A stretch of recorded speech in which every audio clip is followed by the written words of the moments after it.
তুমি খেয়াল করলে দেখবে কেউ না কেউ আছে যারা তোমাকে অকারণেই দেখতে পারে না। তাদের সাথে তোমার কোনো ঝামেলাও নেই, নেই কোনো তর্ক বিতর্ক কিংবা মারামারি। শুধু শুধু তোমাকে তারা সহ্য করতে পারবে না। শুধু তাই নয়, তোমার আড়ালে তোমাকে নিয়ে একে অপরের কাছে বদনামও করে বেড়ায়। তুমি ভালো কিছু করতে থাকো, তারা বলবে মানুষকে দেখানোর জন্য করতেছ। তুমি চুপচাপ থাকো, তারা বলবে অকর্মা। অর্থাৎ তোমার ভালো কিছুও তাদের সহ্য হবে না, আর খারাপ তো কখনোই না। এই ধরনের মানুষেরা হলো এক ধরনের হিপোক্রেট। যারা তোমার সাথে এমনটা করে তার মানে হলো তুমি তাদের থেকে এগিয়ে আছো।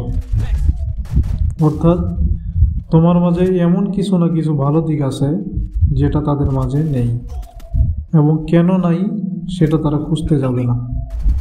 কিন্তু তোমার কেন আছে সেটা তারা মানতেও পারছে না।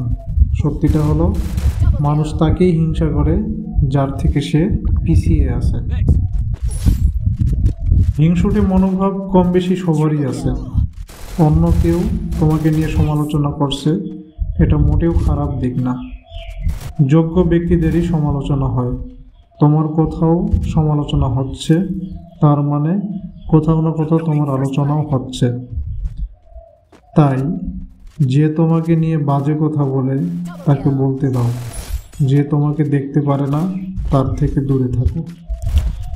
এদের সাথে অযথা তর্ক জড়ানো মানে হচ্ছে তাদেরকে আরো সুযোগ করে দেওয়া। অনেক সময় চুপ থেকেও কঠিন প্রতিশোধ নেওয়া যায়। First blood.